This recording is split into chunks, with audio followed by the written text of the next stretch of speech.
大家好，感謝你哋收聽由戲院生活日常。啱聽嘅觀眾希望能夠訂閱支持，歡迎加入會員。真係大鑊！阿門喺5月16號開咗3個直播，而且每個直播都長達2個鐘㗎，而當中只有一句關河馬事，我咁辛苦睇咗就費事嘥咗，所以分享埋阿門嘅八卦生活資訊俾大家聽。阿門話唔開直播唔得，因為唔開直播冇咗 YouTube 收入嘅話，啲老本會好快用晒。我睇返阿門啲直播，流量係少咗嘅，平均每直播只有1000觀看數，但佢有2小時咁長，我估佢每直播有20蚊收入。照數計，一個月佢就有1800蚊收入。阿門話佢攞緊每月2000幾嘅傷殘津貼，計埋都係得4000幾。交租都唔夠交，咁佢嘅老本一定會越嚟越少。我見阿門復出後，啲課金都幾凌厲嘅，但隨住時間過去，比阿門嘅課金有減弱嘅趨勢，阿門嘅賬目可能會出現赤字。另外，阿門嘅總資產超唔超過388000呢？如果超過咗，就冇得攞獎新津。阿門教大家，年金係唔計落資產嘅。佢叫大家將多出嘅資產用嚟買晒年金，咁就可以自行降低自己嘅資產，去符合申請獎新津嘅要求。但阿門提醒，年金嘅收益係會計算落你嘅收入嘅。阿門話佢間屋180尺，每月5000幾蚊租，暫時唔會申請公屋，除非真係冇晒錢先會申請。阿門話因為佢用過政府福利去買樓，政府會要求佢交相關嘅買賣資料，令佢好煩。我仲以為阿門喺大陸有樓怕超額，所以唔申請得公屋，或者阿門怕唔可以喺公屋做直播，先至唔申請添。阿門又建議錢一定要喺自己手度，唔好將控制權交俾其他人，咁樣就可以減低俾人攞咗成副身家嘅機會。但你個做法就令家人難以取得遺產。阿門話佢爸爸同媽媽喺內地結婚嗰時係冇結婚證書嘅，而老豆又冇立遺囑，想攞爸爸喺銀行嘅錢有難度。銀行叫阿門媽媽可以去宣誓，再揾一個識咗10年以上嘅朋友證明婚姻關係，就可攞出門爸爸幾千蚊嘅銀行存款。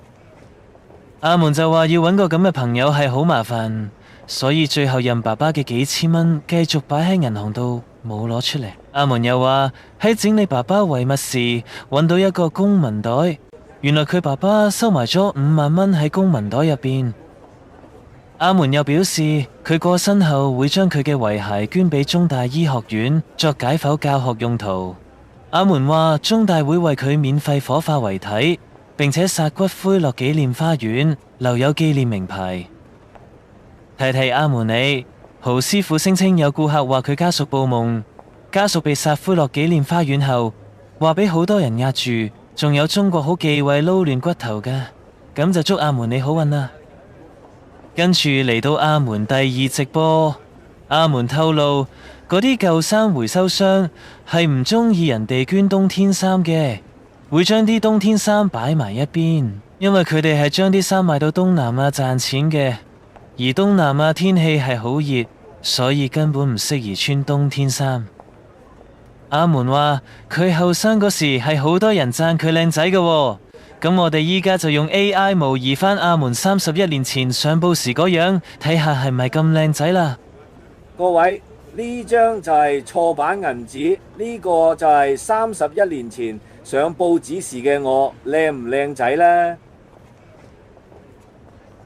阿門話佢執屋清咗好多箱嘢走，3箱嘅 VCD 及 DVD 等，由3箱清到得返1箱，仲留返一個蛋卷罐咁多嘅古硬幣，包括以前香港男仔頭嘅毫子。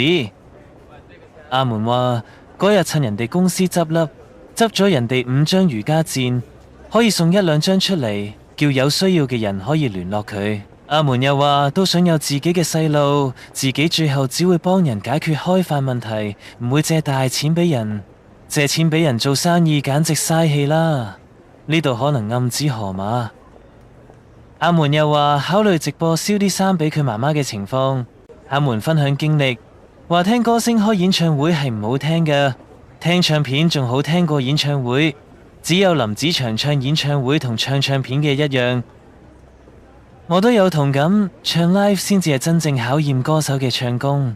我之前都有講過，一般歌手唱演唱會係會打折扣㗎，因為錄唱片可以調校音效，又可以重錄，演唱會唔得。一出就出，音效亦都冇辦法調校得完美之後先出。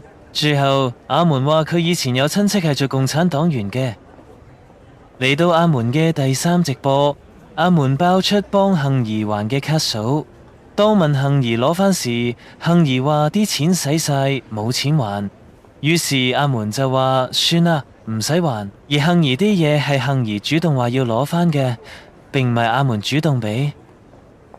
阿門又爆出嗰時一拎媽媽啲金器同日元出嚟嘅時候，杏兒話鍾意，加上阿門認為杏兒會嫁俾佢，先至會俾媽媽啲金器佢。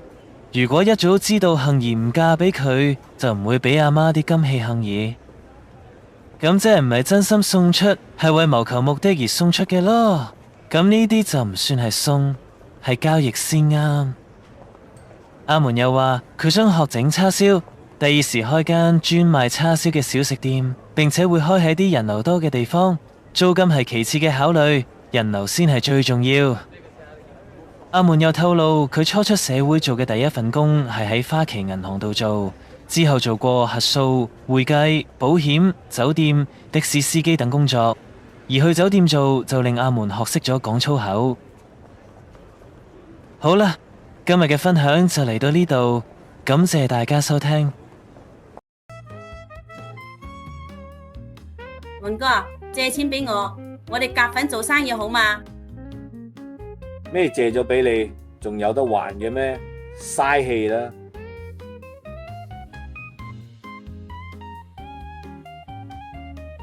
門哥，我估唔到你係個咁狠心嘅人，斷我同媽咪嘅米路。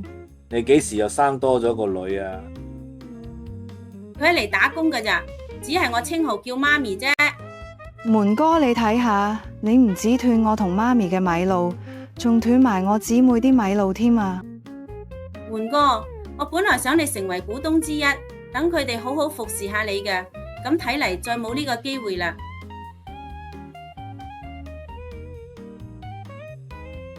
你做呢啲生意就早出聲嘛，我多多都會支持㗎。